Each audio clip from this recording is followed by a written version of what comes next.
Alors, 2026, est-ce que ça va être l'année d'une guerre mondiale?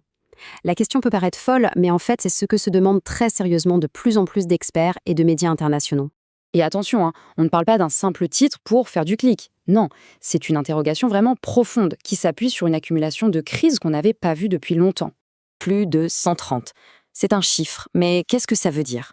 Eh bien, c'est le nombre de conflits armés qui étaient actifs en 2025. C'est un record absolu depuis la Seconde Guerre mondiale. Alors, pour comprendre comment on a pu en arriver là, on va décrypter ensemble les signaux qui auraient dû nous alerter. D'abord, penchons-nous sur les faits. Quelles sont les données, les avertissements qui mettent aujourd'hui la planète entière en état d'alerte maximum? Vous voyez cette citation, elle vient d'un journaliste de guerre qui en a vu d'autres, et ça résume parfaitement l'ambiance générale. Cette anxiété, elle est palpable, et surtout, elle repose sur des choses très, très concrètes. Et cette inquiétude, elle n'est pas juste dans les mots, elle se voit dans les chiffres. Regardez ça. Les dépenses militaires mondiales ont littéralement explosé, avec une hausse de presque 9,4% en une seule année. C'est énorme. Ça montre bien qu'on est dans une tendance lourde de réarmement général. Mais bon, cette course aux armements, ce n'est finalement qu'un symptôme. Derrière tout ça, il y a une cause bien plus profonde. C'est carrément l'ordre mondial tel qu'on le connaissait qui est en train de s'effondrer. Le système qui fonctionnait plus ou moins depuis les années 90, vous savez, avec les accords de paix, les casques bleus, les élections surveillées, eh bien tout ça semble complètement à bout de souffle. Ces outils, ils n'arrivent tout simplement plus à contenir les crises. Pour bien piger l'ampleur de la rupture, il faut qu'on parle d'un mot qui peut paraître un peu barbare, le multilatéralisme. Mais en fait, c'est simple. C'est juste l'idée que les nations doivent travailler ensemble, discuter, pour maintenir la paix. Et là, on voit très bien le basculement. On passe d'un monde qui essayait de miser sur le dialogue et des règles communes à un monde de désordre où ce sont les rivalités entre les plus puissants et les rapports de force qui dictent leurs lois. Et les conséquences, on les voit tous les jours. Les règles internationales, de plus en plus ignorées. Le moindre conflit local peut maintenant devenir une affaire mondiale parce que les grandes puissances viennent s'en mêler, ce qui ne fait qu'aggraver les choses.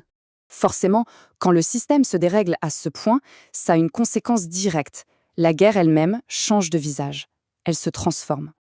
Alors, plongeons dans ce concept clé, la guerre hybride. Oubliez l'image du champ de bataille traditionnel. Aujourd'hui, la guerre se joue aussi, et de plus en plus, dans le cyberespace, sur le terrain de l'information. Les conflits modernes sont devenus doubles en quelque sorte. Il y a toujours la force militaire classique, ce qu'on appelle cinétique, mais elle est maintenant tout le temps combinée à de cyberattaques et à des campagnes de désinformation. Et ça, ce n'est pas de la science-fiction. Regardez la chronologie qui a mené à l'invasion de l'Ukraine. C'est l'exemple parfait de l'utilisation de ces tactiques hybrides pour fragiliser un pays, pour le déstabiliser, bien avant même que le premier soldat ne franchisse la frontière. Ça veut dire quoi? Ça veut dire que les plateformes qu'on utilise tous les jours pour discuter avec des amis, pour partager des photos, eh bien ces plateformes sont devenues un véritable champ de bataille. On le voit bien ici, c'est vraiment à double tranchant. D'un côté, les réseaux sociaux peuvent être un outil formidable pour documenter des crimes, pour mobiliser la solidarité, mais de l'autre, ils sont massivement utilisés pour diviser, pour propager la haine, bref, pour semer le chaos. Bon, face à tout ça, qu'est-ce qu'on doit retenir? Et surtout, comment est-ce qu'on peut essayer de s'orienter dans ce nouveau chaos mondial? Pour résumer, on est clairement entré dans une nouvelle ère d'instabilité.